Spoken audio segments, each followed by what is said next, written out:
मामाचा बदला घेण्यासाठी 20 वर्षीय भाचा मुन्ना उर्फ साहिल पोळेकरनं कुख्यात गुंड शरद मोहोळची गोळ्या झाडून हत्या केल्याची माहिती पोलीस तपासात उघड झाली। यासह पोलिसांनी या घटनेत अनेक गोष्टी उजेडात आणल्या आहेत। या हत्येसाठी फुलप्रूफ प्लॅनिंग करण्यात आलं होतं। मुन्ना पोळेकरनं 4 महिन्यांपूर्वीच पिस्तूल खरेदी केली होती। या पिस्तुलाद्वारे तो गेल्या अनेक महिन्यांपासून गोळीबाराचा सराव करत होता। यानंतर त्याचा मोहोळ टोळीत प्रवेश घडवून आणण्यात आला आणि इथूनच शरद मोहोळच्या हत्येच्या कहाणीला सुरुवात झाली होती। नेमकी ही कहाणी काय आहे जाणून घेऊयात। त्याआधी तुम्ही HPN मराठी न्यूज चॅनलला सबस्क्राइब केलं नसेल तर नक्की सबस्क्राइब करा आणि बेल आयकॉनवर क्लिक करून नोटिफिकेशन्स मिळवा।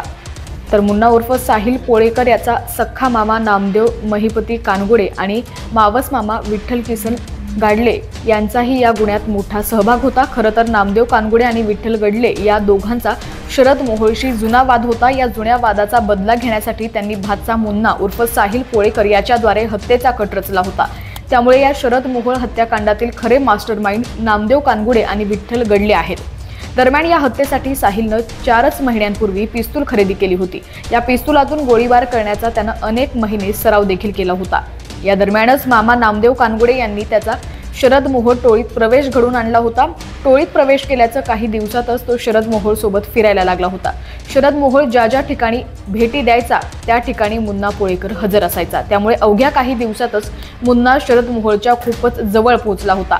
शरद मोहोळ सोबत असताना मुन्ना नेहमी त्याची हत्या करण्यासाठी पिस्तूल बाळगून असायचा। मात्र ठिकाणी आणि मोहोळ सोबत असणारी समर्थकांची गर्दी यामुळे ते शक्य व्हायचं नाही।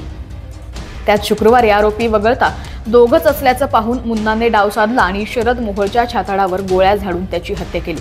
विशेष म्हणजे टोळीत प्रवेश केल्याच्या 25 दिवसातच त्याने शरद मोहोळचा गेम केला होता। या हत्येनंतर घटनास्थळी दाखल झालेल्या पोलिसांनी परिसरात असलेल्या CCTVच्या मदतीने सोशल मीडियाच्या माध्यमातून आरोपींची ओळख पटवली।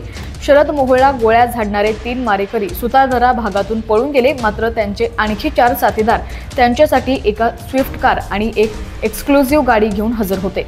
पुणे बेंगळूर राष्ट्रीय महामार्गावरून या 8 जणांना साताऱ्याच्या दिशेनं वाहनातून पळून जाण्याचं ठरवलं होतं। मात्र पोलिसांनी त्यांच्या गाड्यांचे नंबर ट्रेस करून त्यांचा पाठलाग करून शिरवळ हल्लेखोरांना ताब्यात घेतलं होतं।